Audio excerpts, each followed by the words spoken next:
शासनाच्या सार्वजनिक आरोग्य विभागाने कोट्यावधी रुपये खर्चून रायगड जिल्ह्यासाठी शववाहिन्या खरेदी केल्या।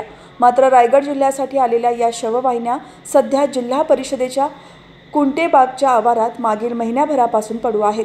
तत्कालीन आरोग्य मंत्री तानाजी सावंत यांनी केंद्र सरकारकडे महाराष्ट्र राज्यासाठी शववाहिका द्याव्यात या मागणीचे पत्र पाठवले होते। त्याकरिता केंद्र सरकारने 35 कोटींचा निधी मंजूर केला होता।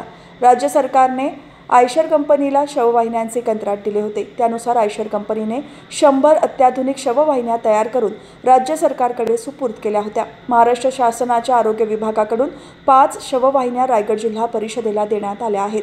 मात्र त्याच्याबाबत आवश्यक असणाऱ्या मार्गदर्शक तत्त्वे अजून प्राप्त झालेली नाहीत। शासनाकडून मार्गदर्शक तत्त्व आल्यानंतर शववाहिन्या याचे वाटप करण्यात येणार असल्याचे सांगितले जात आहे। मात्र शववाहिन्या दाखल झाल्यापासून जिल्हा परिषदेच्या आवारात धूळ खात पडल्या असून या वाहनांच्या चाकांची हवा गेली आहे, तसेच बॅटरीही डाऊन झाली आहे।